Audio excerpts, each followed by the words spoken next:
প্রার্থীর নাম হচ্ছে নুনুধর। বললাম নুনুধর নির্বাচনে দাঁড়াইছে, পত্রিকায় হেডলাইন নুনু খারাইছে। এইটা দেখা তো নুনু সেই খেপে গেল, পত্রিকা অফিসে ফোন দিয়ে সেই গালাগালি।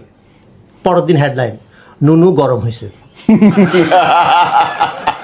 এইবার যে নুনু যে দাঁড়াইছে, ওর দলের সিনিয়র নেতা যে রানিং ভাইস চেয়ারম্যান, সে কিছুই জানে না।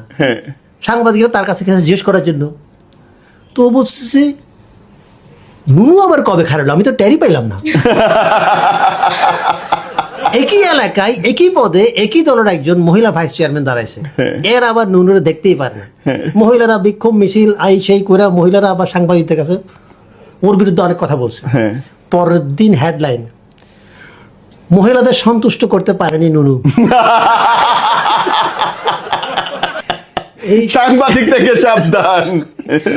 এইটা দেখে তো মহিলার কাছে খেপা সাংবাদিকদের, দেখেন এটা কি করলেন, দলের মধ্যে গ্রুপিং লাগাই দিলেন, তার সাথে আমার ব্যক্তিগত কোনো রেশারেশি নাই, হেডলাইন চেঞ্জ করেন। কি পরের দিন হেডলাইন নুনুতে সন্তুষ্ট মহিলা, মহিলা চেয়ারম্যান ভাই প্রার্থী নুনুতে সন্তুষ্ট।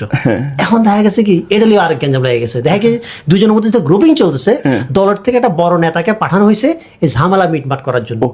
যে আসছে তার নাম হচ্ছে কালীধর। কালীধর আবার নুনুরে দেখতেই পারে না, কারণ কালীধর একটা ফেসবুক পোস্টে নুনু কমেন্ট করছিল এত শুকনা পাশা লইয়া হাগেন কেমনে।